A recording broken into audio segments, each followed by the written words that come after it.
धुळे नंदुरबार जिल्हा माध्यमिक उच्च माध्यमिक आणि महाविद्यालयीन शिक्षक पतसंस्थेचा सेवामुक्ती कृतज्ञता सोहळा आणि गुणवंत विद्यार्थ्यांचा सत्कार किंवा गौरव करण्यासाठी आजच्या या कार्यक्रमाचे प्रमुख अतिथी तरुणांचे आयकॉन ज्यांनी आता अतिशय उत्कृष्ट अशा प्रकारचं आपल्या समोर संबोधन केलं ते आठवदादा. त्याचबरोबर या कार्यक्रमासाठी खास करून शिरपूरहून या ठिकाणी उपस्थित झालेले ताजपुरी या गावाचे प्रथम लोकनियुक्त सरपंच ज्यांनी 4 वेळा आपल्या गावाची सरपंच पदाची धुरा सांभाळली आणि आदर्श गाव कशा प्रकारचं केलं याचा आपण पाहुण्यांच्या परिचयामध्ये आपण थोडक्यात ऐकलं. त्याचबरोबर तिसरे अतिथी जे सरपंच संघटनेचे उपाध्यक्ष आणि बागायतदार म्हणून या ठिकाणी राजेंद्र पाटील यांनीही उपस्थिती दिली.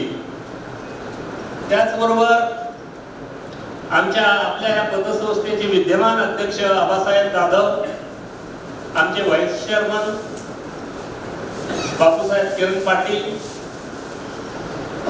त्याचबरोबर व्यासपीठावरील सन्माननीय आमच्या माऊली ज्ञानेश्वर महाराज हे जे आमचे संचालक आहेत, प्राध्यापक नानासाहेब गांगुर्डे,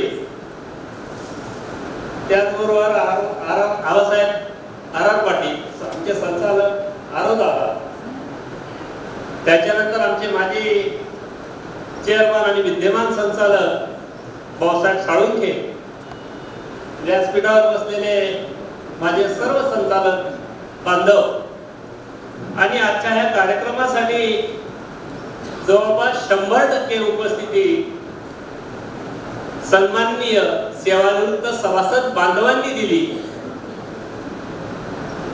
त्याचबरोबर माझ्या सभासद बांधवांचे गुणवंत पाल्य तेही या ठिकाणी आजच्या या कार्यक्रमासाठी उपस्थित आहेत. या सर्वांचं मी आमच्या पतसंस्थेच्या वतीने सर्वप्रथम मनापासून स्वागत करतो. सदरजी, मी ह्या वेळेस विचार केलेला होता की फक्त मला गुणवंत विद्यार्थी आणि आमच्या सेवानिवृत्त बांधवांच्या संदर्भातच मला या ठिकाणी संबोधन करायचं आहे. परंतु ज्या गोष्टी जे प्रश्न आपल्या भाषणात आले आणि म्हणून मला या संस्थेची थोडक्यात पार्श्वभूमी सांगणं आता क्रमप्राप्त झालेला आहे. पहिली गोष्ट, अगदी शून्यातनं जी काही विश्वाची निर्मिती असते, माझं पूर्ण आयुष्य असेल किंवा या संस्थेची जी काही अगदी सुरुवातीची जळणघळण असेल, या सगळ्या गोष्टी कल्पनातीत आहेत. पलीकडचं अशा प्रकारचं सगळं माझं व्यक्तिगत आयुष्य आहे. त्याचप्रमाणे या संस्थेची सुरुवात सुद्धा तशाच प्रकारची आहे. पण जेव्हा तुम्ही हॉनेस्टली कोणतेही प्रयत्न करतात आयुष्यामध्ये, जीवनामध्ये, चिकाटी असू द्या, संघर्ष करायची तयारी असू द्या, आणि तुम्हाला हॉनेस्टली काहीतरी मनापासून द्यायचं आहे समाजाला, तर 100% समाज तुमच्या सोबत राहतो. डेस्टिनी म्हणतो आपण तिला, नियती सुद्धा तुम्हाला साथ देते. याचं हे ज्वलंत उदाहरण आहे.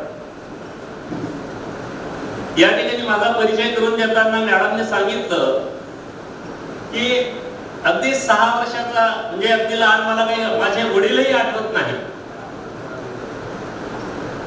तर त्यावेळेस माझे वडील गेल्यानंतर जे माझं स्वतःचं जे गाव होतं कुसुंबा, त्या ठिकाणी वडील गेल्यानंतर कोणीही नसल्यामुळे मामांच्या गावाला माझं बालपण गेलं. लहानाचा मोठा मी निंदाळे ह्या गावाला झालो. कोणत्याही प्रकारची आर्थिक पार्श्वभूमी अजिबात नव्हती. आपल्याला माहिती आहे शेतकऱ्यांची शेती असते, त्याच्यावर फक्त उदरनिर्वाह आपला चालतो.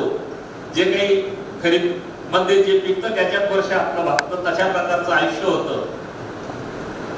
सुरुवातीला ज्यावेळेस मी MA झाल्यानंतर मी पुणे जिल्ह्यात नोकरीला लागलो, अगदी पहिल्याच इंटरव्ह्यू मध्ये बाबळ म्हणून पुणे जिल्ह्यातलं शिरूर या ठिकाणचं ज्युनियर कॉलेजला माझ्या त्या इंटरव्ह्यू मध्ये आम्ही जवळपास 15 लोकांमधून माझं एकट्याचं इंग्रजीचं शिक्षक म्हणून ज्युनियर कॉलेजला सिलेक्शन झालं. सिलेक्शन झाल्यानंतर मला सांगण्यात आलं, थांबवण्यात आलं की तुम्ही सोमवारी रुजू व्हा. शनिवार होता त्या दिवशी. तुम्ही सोमवारी रुजू व्हा आणि नंतर जा. मग ती एक आयुष्यातली चांगली संधी. स्वप्नही मी कधी वाटत नव्हतं की मला पहिल्याच इंटरव्ह्यू मध्ये मला नोकरी मिळेल. आणि मला त्या ठिकाणी पुणे जिल्ह्यात दुसऱ्या दिवशी सोमवार तिथं 2 दिवस थांबल्यानंतर सोमवारी रुजू झालो, घरी आलो. घरी आल्यानंतर सांगितलं की मला नोकरी मिळाली. कारण त्यावेळेस अशा प्रकारचा फोन फान वगैरे हा प्रकार काहीच नव्हता. आणि मग घरी आल्यानंतर आमच्या मातोश्रीने मला, आईला आणि आमच्या भावाला खूप आनंद झाला, नोकरी मिळून गेली. सर त्यावेळेस घरी आल्यानंतर मला तो दिवस आजही आठवतो. तर गुळाचा जो पाक, त्याचं जेवण अतिशय आनंदाने आमच्या घरी केलं. तो दिवस, तो क्षण मला आजही आठवतो. तर अतिशय 500 रुपये महिन्याची नोकरी होती माझी. मला ज्यावेळेस त्या निमणाच्या सरपंचांनी विचारलं, शेवटी तुमचा पगार किती होईल? म्हटलं शेवटी रिटायर होईपर्यंत 1200 तर पक्का आहे माझा पगार. आणि मग 1 वर्ष तिथं काढल्यानंतर कुसुम्याला, आमच्या गावाला DSP असते, NSB असते, असं आपण जे नेहमी म्हणतो. माझा ऍक्च्युअली सिनियर कॉलेजसाठी या ठिकाणी मला लेटर उशिरा मिळालं. परंतु दुर्दैवाने मग मी कुसुम्याला, संध्याकाळची गाडी हुकली माझी. पुढे रात्री 10ची, फक्त 9:45ची आमच्या कुसुम्याची गाडी होती. त्या कुसुम्याला आलो, शाळेत सहज तपास केला. आमचे वंजारे नावाचे त्यावेळेस हेडमास्टर होते. त्यांनी सांगितलं की आमच्याकडे जागाच आहे, आता तुम्ही जाऊच नका, इतरत्र सिनियर कॉलेजलाही जाऊ नका. तो क्षण मला या ठिकाणी सांगायला आवडेल. आमचे हेडमास्टरांनी सांगितलं की तुम्ही आता रुजू व्हा या ठिकाणी लगेच. म्हटलं तुमचं काय चेअरमन वगैरे जे काही असतील त्यांना बोलवा, कदाचित काही डोनेशन वगैरे काय असेल तर मी काही देऊ शकत नाही. दुपारच्या 2 वाजेपर्यंत आमचं नाटक चाललं. हेडमास्टर मला थांबायला सांगितलं. नाही म्हणजे चेअरमन येत नाही तोपर्यंत मी रुजू होत नाही. आणि त्यांचा शब्द, चेअरमन आलेच नाही. मुख्याध्यापकांनी माझं मट्टरवर सही केली, रुजू करून घेतलं. आणि मग कुसुम्याला, मी ज्यावेळेस कुसुम्याला माझं घर, मी त्या ठिकाणी नोकरी सुरू केली. योगायोगाने या ठिकाणी माझ्या सोबत बसलेले माझे 2 विद्यार्थी सुद्धा या ठिकाणी आहेत. ते त्यावेळेस 12वीला होते. एक सुनील शिंदे आणि एक रमाकांत शिंदे. यांना चांगल्यापैकी आठवतं. त्यावेळेस माझं जे घर होतं, मातीचं घर होतं. वरून अक्षरशः माती पळायची. मी 10 रुपये महिन्याचे क्लासेस, फक्त इकडे 10 पोरं होते. त्या 10 मुलांना त्यावेळेस शिकवायचो. अशा प्रकारची अतिशय विपरीत अशा प्रकारची परिस्थिती होती. आणि मग ते करीत असताना मी त्या ठिकाणी माझ्या वडील नसल्यामुळे आमची शेती पडून होती. ती शेतीचा मी प्रयोग करायचा प्रयत्न केला. आणि मग शेतीसाठी विहीर खोदणं, याच्यासाठी पैशांची गरज होती. भूविकास बँकेसाठी अर्ज केला. 14,000चं कर्ज मंजूर झालं. त्याच्यामध्ये 2,000 संबंधित जो काही अधिकारी होता तोच खाऊन गेला. 12,000 कसे तरी मिळाले. त्याच्यात नाही सरपंचाने सांगितलं की नाना मला 2,000 पाहिजे. मला वाटलं गावाचे सरपंच आहेत, त्यांना सर्वात पैसे दिले, तेही मिळाले नाही. आणि मग मी प्रचंड मेहनतीने मी शेती विद्यार्थ्यांना प्रामाणिकपणे ज्ञान देण्याचं काम करीत असताना मी ते शेतीचे प्रयोग सुद्धा त्या ठिकाणी केले, मनापासून केले. माझ्या विद्यार्थ्यांनाही चांगल्यापैकी माहिती आहे. मी हनेस्टी विद्यार्थ्यांना देण्याचा आयुष्यभर प्रयत्न केला आमच्या कुसुम्याला. आणि मग मी 6 वर्ष शेतीचा अनुभव घेतल्यानंतर त्या शेतीतनं आउटपुट इज इक्वल टू 0. माझे जे काही शेतीचे माझे प्रयोग जे मी केले, अनुभव जे घेतलेत कल्पनेच्या पलीकडे, त्या ठिकाणी कदाचित मी फक्त शेतीवर राहिलो. मी सुद्धा आज ज्या प्रकारचा शेतकरी आत्महत्या करतो त्या प्रकारे मी सुद्धा शेतीमध्ये आत्महत्या कदाचित शेतीमुळे केली असती. अशा प्रकारचे अतिशय वाईट अनुभव मला माझ्या आयुष्यामध्ये मी ते स्वतः घेतले. आणि नंतर ती शेती माझी वडिलोपार्जित शेती मी एका जो राखणदार होता त्याला दिली, तू कर. माझ्या मिसेसला शिकवलं, तिला मी ग्रॅज्युएट केलं. या ठिकाणी कोणाचेही पाय न धरता तिला व्यवस्थित शिक्षण दिल्यानंतर धुळ्यात या ठिकाणी मी तिला नोकरीला लावलं. आणि तिथली शेती मी, कारण मुलगा तोपर्यंत 3री-4थी पर्यंत गेलेला होता आणि मग ते सगळं सोडलं, धुळ्याला आलो. धुळ्याला सर मी 10x10च्या रूम मध्ये आलो. 10x10चा रूम होता माझा, फक्त एकच रूम आणि एक किचन छोटासा, नो बडी कॅन इमॅजिन. त्याच्यामध्ये मी सुरुवात माझ्या आयुष्याची या ठिकाणी धुळ्याला 90ला केली. आणि मग केल्यानंतर मग पुढे मला 3री मुलगी झाली. प्रश्न पडला आता करायचं काय. माझा आणि माझ्या मिसेसच्या कुटुंबात जरी आमचं भागत होतं, पण तरी सुद्धा माझे स्वप्न खूप वेगळी होती. मला आयुष्यात काहीतरी करायचं होतं. आणि मग मी 92 साली LICच्या कामाला सुरुवात केली. झपाटल्यासारखं 18-16 तास या ठिकाणी बसलेल्यापैकी जवळपास 75 ते 80% लोकांची मी विमे काढले असते या ठिकाणी बसलेल्यांपैकी. तर झपाटल्यासारखं का कमीत कमी 20 वर्षापर्यंत केलं. आणि मग त्या माध्यमातून माझी आर्थिक परिस्थिती आणि मग हे करत असताना माझी समाजामध्ये पद निर्माण झाली. माझ्या पगारापेक्षा 4 पटीने मला मी कमिशन, त्या माध्यमातून ही 94 ही संस्था ज्यावेळेस सुरुवात केली, फक्त 10,000 रुपयाच्या भांडवलावर 91 पासून प्रयत्न करत होतो. ज्युनियर कॉलेज संघटनेमध्ये मी काम करायचो आणि त्या माध्यमातून आपण काहीतरी केलं पाहिजे समाजासाठी. कारण मी आर्थिक अडचणीतनं त्या काळात, आजचा कालखंड वेगळा आहे. आज तुम्हाला बँकांचे प्रतिनिधी फोन करून तुम्हाला त्रास देतात, धमकवतात, कर्ज घेऊन जा. तो काळ अतिशय बिकट असा होता, सहजगत्या कर्ज मिळायचं नाही. आणि मग अशा या अवस्थेमध्ये, कारण मलाही LICच्या व्यवसायासाठी पैशांची गरज पडायची. आमच्या दादा सुद्धा त्यावेळेस आमच्या सोबत शिक्षक संघटनेत काम करत असताना 94 साली या संस्थेचं फक्त रजिस्ट्रेशन साठी 91 साली रजिस्ट्रेशनचे कागदपत्र ठेवत होतो. रजिस्ट्रेशनला जे काही DDR असतात ते माझ्याकडनं पैसे मागायचे. 5,000 द्या, 10,000 द्या. पैसे एवढे कुठून द्यायचे, संस्था कुठून काढायची, हे शक्य नाही. आणि शेवटी नाईक नावाचे अधिकारी आले. माझ्या एका मित्राने मला झोपेत उठवलं आणि मला माझं सगळं डॉक्युमेंट असल्यामुळे मला ती संस्थेची मान्यता मिळाल्यानंतर सुरुवातीची 2 वर्ष संस्था टोटल माझ्या खिशात आपल्या घरी बॅगेमध्ये होती. नंतर मग दिनेश नावाचा फोन मी 250 रुपये महिन्याने आमच्या इथं कामाला आपल्या संस्थेची ही कागदपत्रही सांभाळ. कारण प्रत्येक शाळांना डिमांड पाठवणं, आलेले चेक जमा करणं, या सगळ्या गोष्टी माझ्या घराशेजारी चेक 10x10 करायचो. तिथं आमच्या दिनेशने ह्या पतसंस्थेला सुरुवातीला 250 पासून सुरुवात केली आणि त्याने ऑनेस्टली जे काम या संस्थेचं त्याने सांभाळलं, संस्थेचा त्या माध्यमातून अतिशय चांगल्यापैकी विस्तार.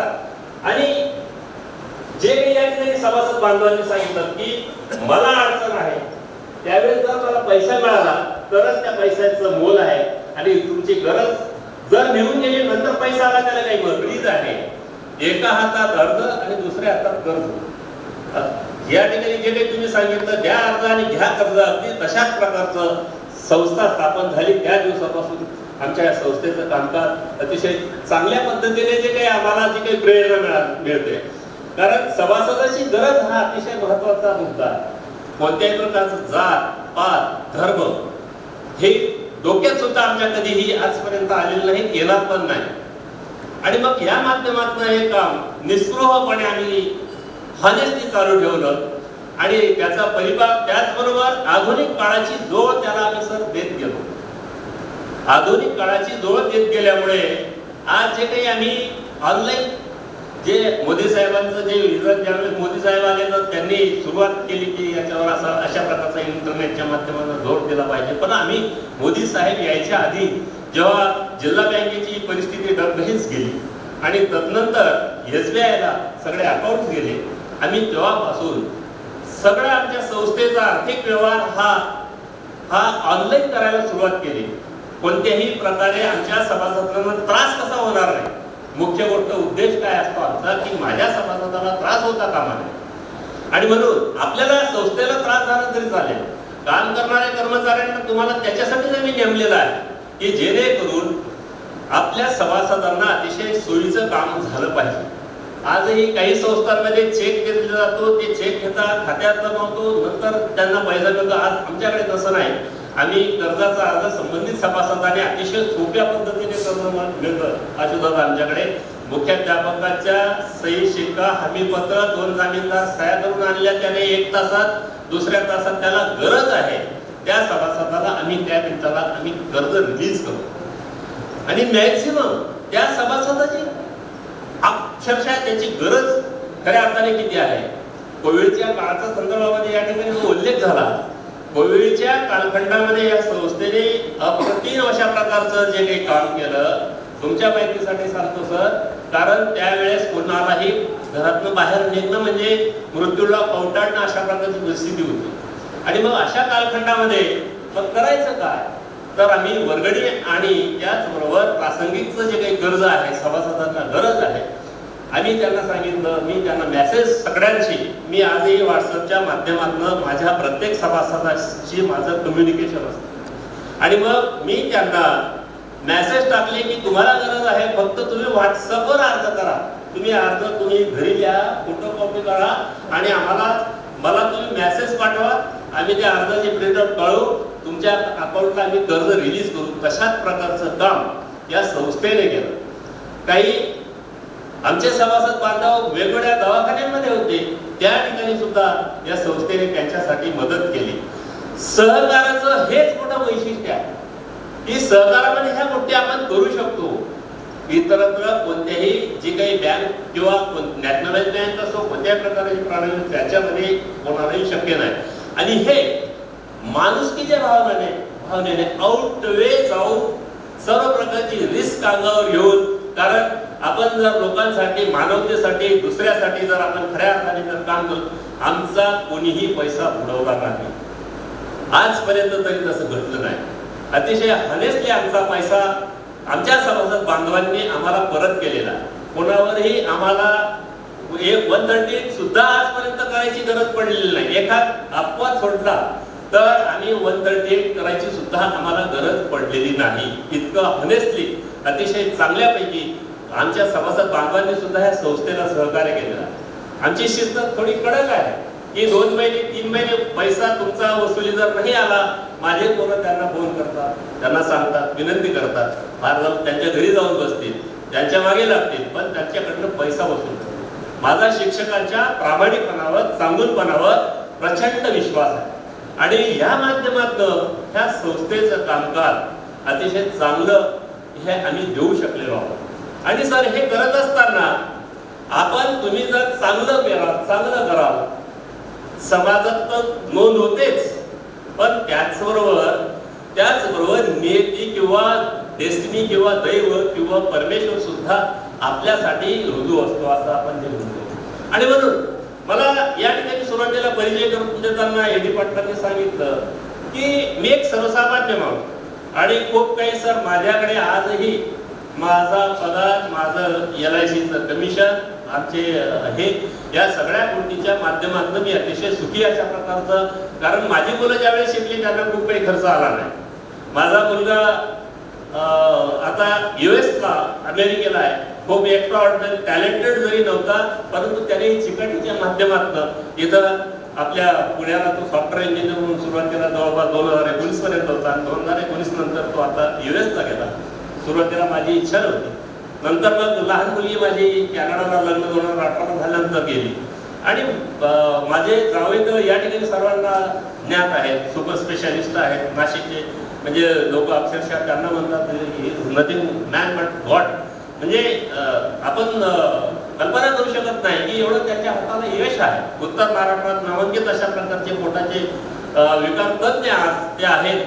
आणि अतिशय सुखी समाधानी अशा प्रकारचं आमचं कुटुंब आज आम्ही जे काही चांगल्या समाजासाठी दिलं आणि हे करत असताना असं मी राजकारण करू शकतो असतो.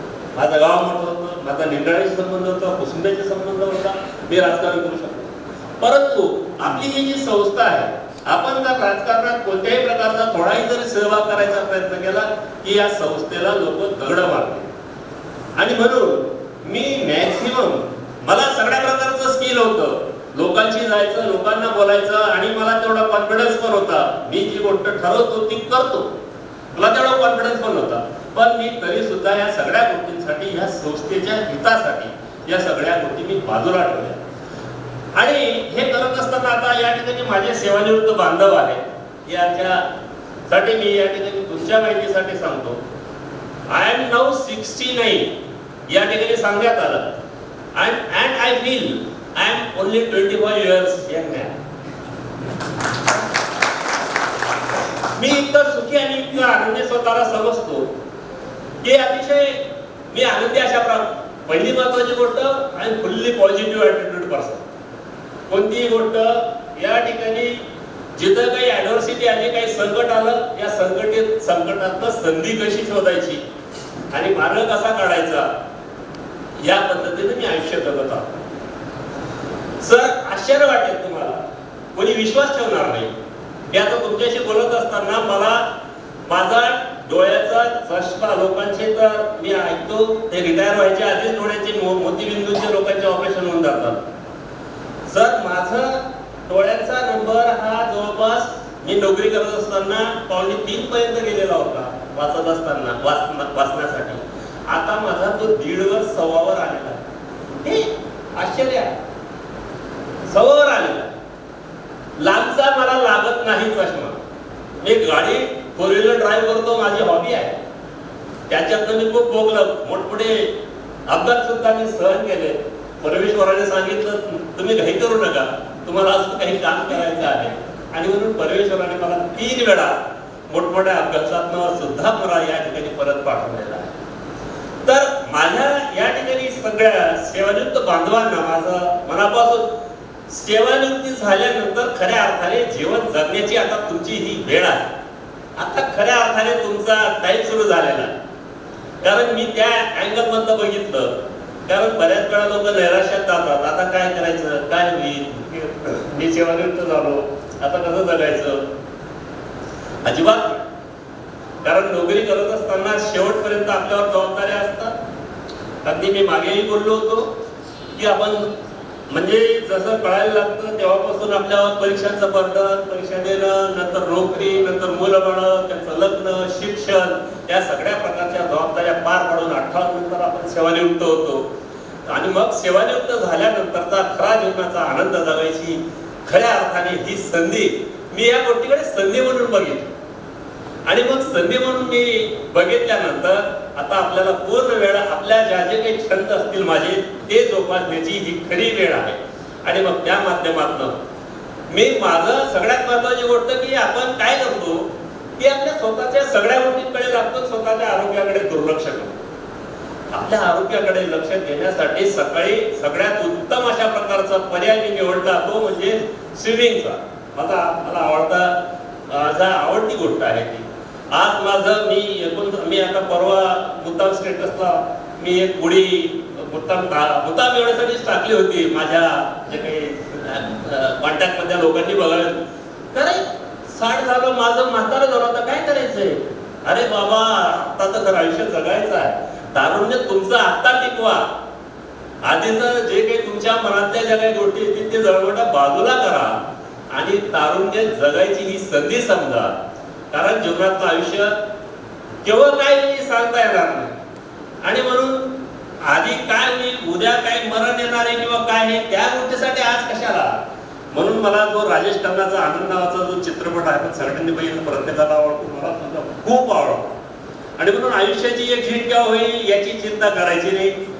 ही तर केव्हा तरी होणार आहे, पण जीवनाचा प्रत्येक क्षणाचा आनंद आपण घेतलाच पाहिजे.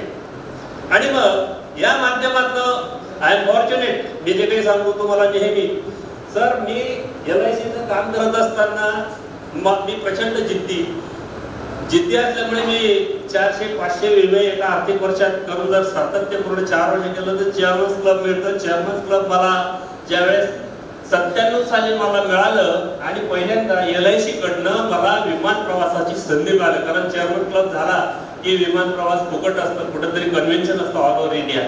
आणि त्या माध्यमातून मला पहिली ज्यावेळेस संधी मिळाली विमानात बसायची 97ला, कारण माझं बालपण या सगळ्या गोष्टींचा विचार थोडक्यात मी तुम्हाला सांगितलेलं आहे. कारण विमानाची घरघर आवाज आली तरी सुद्धा घरातून बाहेर पडत विमान कसं असतं ते आकाशात पाहणारा मी मुलगा. आणि मग मी ज्यावेळेस मला ती संधी LICच्या माध्यमातून मला मिळाली, आजही तो दिवस मला आठवतो की गोव्याजवळचं जे काही पोर्ट आहे त्या ठिकाणाहून आम्ही बसतो. पहिल्यांदा मी ज्यावेळेस, कारण ते शिडीने चढून जायला लागतं बरेच, आता मला चेंजेस झालेले आहेत. आता त्या विमानावर जाण्यासाठी शिडीवर आपण पाय ठेवून जायला लागतं. शिडीवर ज्यावेळेस माझा पहिल्यांदा मला तो क्षण, तो दिवस आजही आठवतो सर, की मी जेव्हा त्या शिडीला, विमानाच्या शिडीला पाय लावला, त्या नील आर्मस्ट्रॉंगला चंद्रावर उतरायचा आनंद झाला नसेल एवढा आनंद मी त्यावेळेस स्वतः अनुभवला. इतका आनंद मला त्यावेळेस कारण आय नॉट इमॅजिन, मी कल्पना केलेली नव्हती. पण तुमचे जे काही स्वप्न असतील, तुमचे जे ड्रीम्स असतील, ते तुम्हाला सत्यात उतरवायचे असतील तर त्याच्यासाठी खऱ्या अर्थाने तुमच्यामध्ये जिद्द असते. या ठिकाणी पवार सर अतिशय कल्पनेच्या पलीकडचं त्यांनी त्यांचं मनोगत या ठिकाणी अप्रतिम अशा प्रकारचं मनोगत वशीचे पवारांनी या ठिकाणी व्यक्त केलं.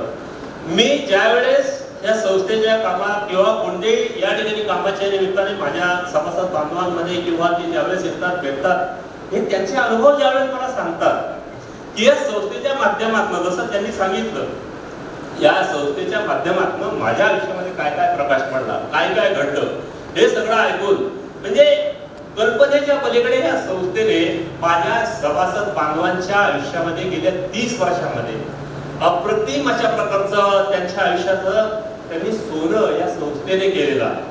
सुरुवातीच्या कालखंडाची संस्था आणि समजा काहीतरी 1 लाख 2 लाख कर्ज असेल, पण जमिनीचे भाव अतिशय कमी होते. त्यावेळेस त्यांनी जमिनी घेऊन ठेवल्या, प्लॉट घेऊन ठेवले, त्याचा आज प्रचंड सोनं झालं.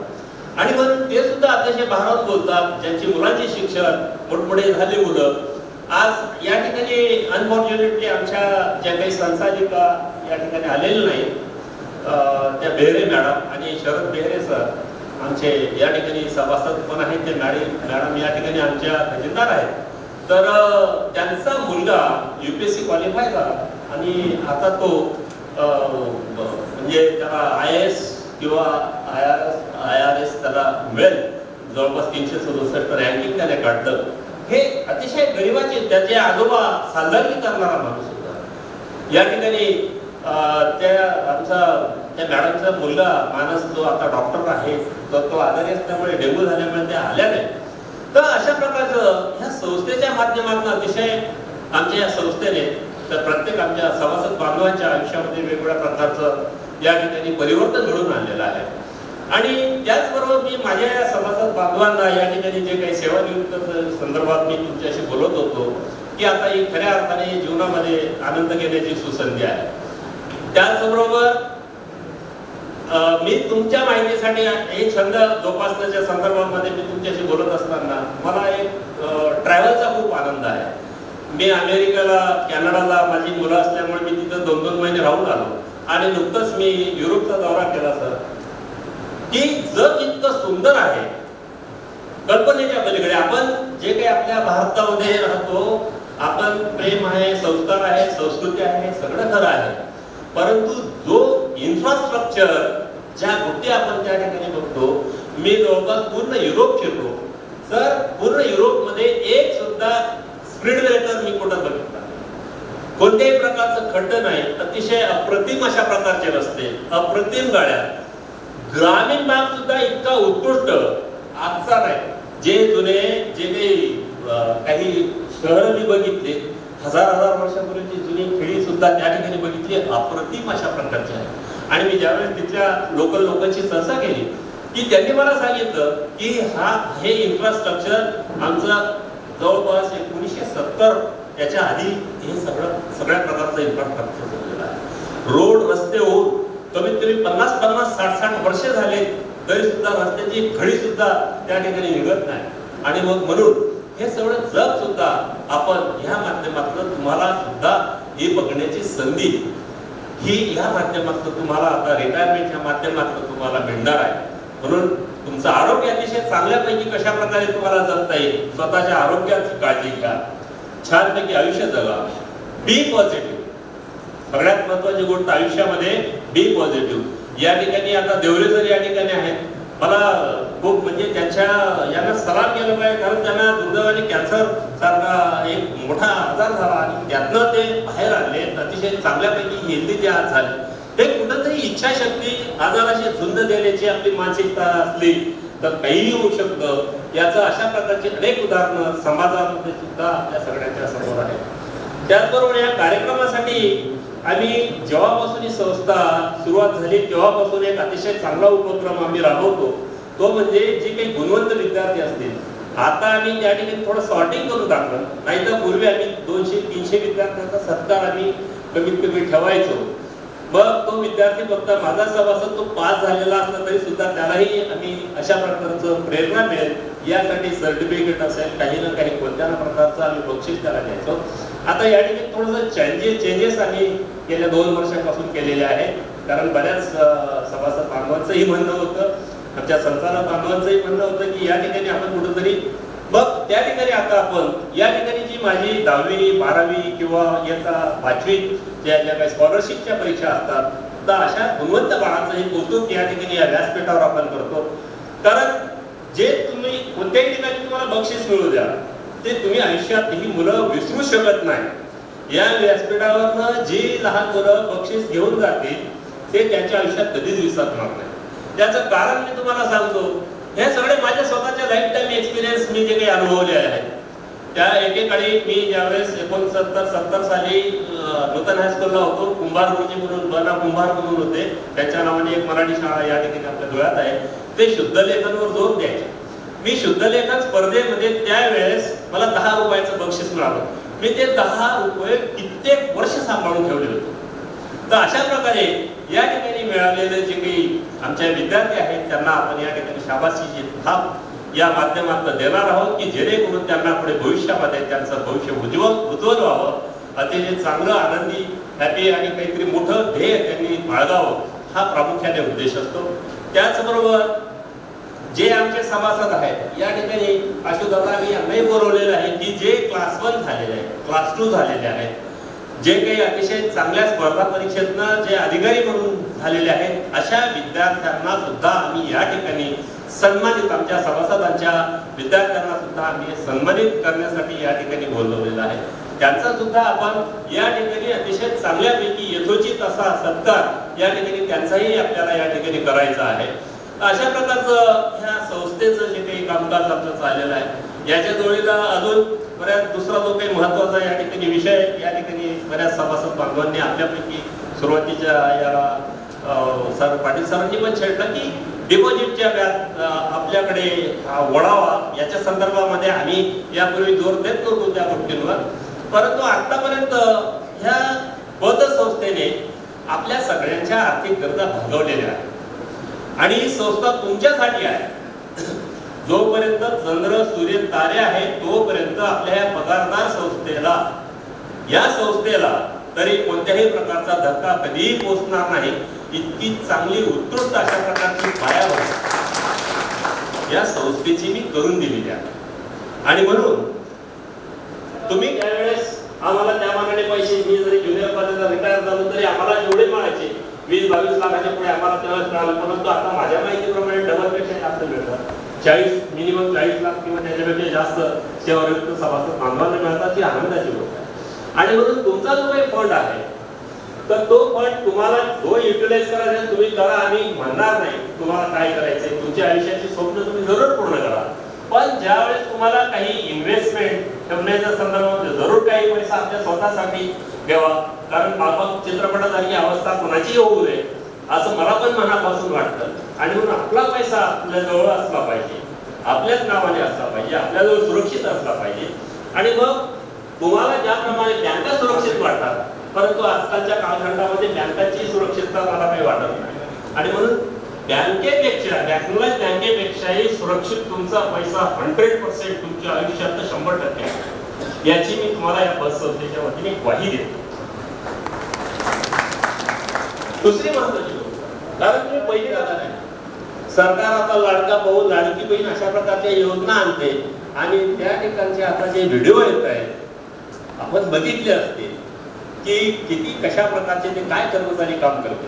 त्याच्यापेक्षा तुम्ही या ठिकाणी ही संस्था तुम्हाला चांगल्यापैकी माहिती आहे, या कर्मचाऱ्यांशी तुमचा चांगला सुसंवाद आहे. या ठिकाणी जर तुम्ही इन्व्हेस्टमेंट केली आणि तुम्हाला केव्हाही अर्ध्या रात्री गरज पडली तेव्हा तुम्हाला ही संस्था केव्हाही तुम्हाला तुमच्या अकाउंटवर तुमचे पैसे तुम्ही सांगाल त्यावेळेस तुम्हाला पाहिजे तेवढे पैसे 100% रिटर्न, त्या मिनिटाला 100% रिटर्न होऊ शकतील एवढा आम्हाला आत्मविश्वास आणि तशा प्रकारचं व्यवस्था या संस्थेची आम्ही करून दिलेली आहे.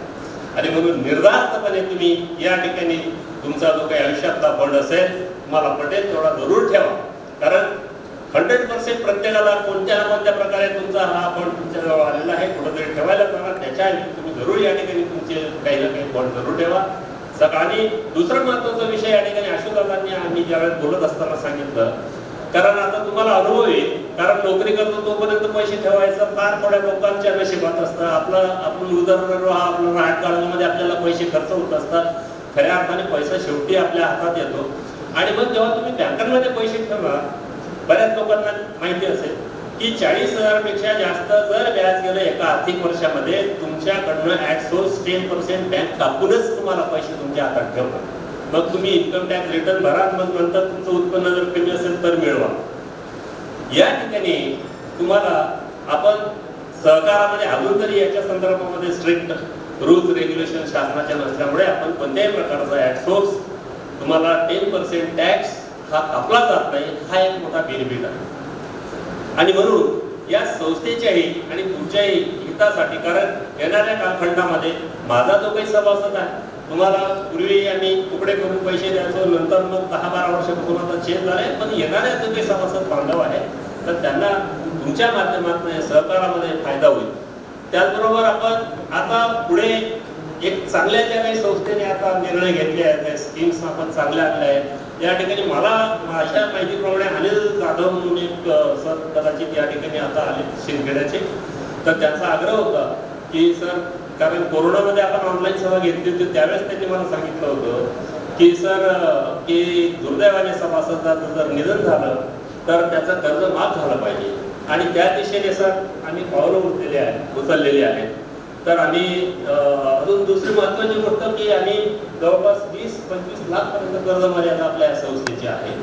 आणि रेट ऑफ इंटरेस्ट फक्त 8.9 आहे, कारण बँका जे काही सांगतात की आमचं 8%, 10% व्याज आहे, पण त्याचा कंपाऊंड इंटरेस्ट तुम्ही जर विचार केला, कॅल्क्युलेशन केलं तर तुम्हाला जास्त त्या ठिकाणी व्याज द्यावं लागतं. या ठिकाणी तसं नाही. तर हे सगळे संस्थेने तुम्हाला ह्या सगळ्या प्रकारचं सहकार्य केलेलं. आता तुम्ही सहकार संस्थेलाही केला, खरा तुम्हालाही त्या माध्यमातून फायदा होईल. अशा प्रकारे आजच्या या आपला हा जो काही महत्वाचा जो कार्यक्रम आता या ठिकाणी आपण घेणार आहोत, तर तो म्हणजे सर्व सेवानिवृत्त बांधवांचा आणि गुणवंत विद्यार्थ्यांचा, त्याबरोबर यांचा सुद्धा आता सत्काराचा कार्यक्रम आपण घेऊया. तत्पूर्वी आपण जे काही सर्व सेवानिवृत्त माझे सभासद बांधव जे काही झालेले आहेत, सेवानिवृत्त आमच्या सेवानिवृत्त क्लबमध्ये तुम्ही सगळेजण आलेला आहात, तर तुमचं सगळ्यांचं मनापासून स्वागत करत असताना तुम्हाला खऱ्या अर्थाने तुमचं जे काही आता सेवानिवृत्तीचं आयुष्य आहे ते अतिशय सुखाचं, समाधानाचं, आनंदाचं आणि तुमच्या सगळ्या प्रकारच्या आशा आकांक्षा फुलफिल व्हाव्यात अशा प्रकारच्या मी या ठिकाणी आमच्या सर्व संस्थेच्या वतीने, संचालक या ठिकाणी सगळ्यांच्या वतीने तुम्हाला शुभेच्छा देतो. आणि जे काही गुणवंत जे काही मुलं आली या ठिकाणी आलेले आहेत, तर त्यांनाही भावी त्यांच्या उज्ज्वल आयुष्यासाठी, उज्ज्वल त्यांच्या शैक्षणिक करिअरसाठी आम्ही या संस्थेच्या वतीने त्यांना शुभेच्छा देतो. आणि सगळ्यांनी या ठिकाणी अतिशय छानपैकी मला ऐकून घेतलं, त्याबद्दल मी तुमचा सगळ्यांचा मनापासून आभारी आहे. धन्यवाद. जय हिंद, जय महाराष्ट्र, जय सरकार. थँक्यू. धन्यवाद दादा साहेब. एकदा जोर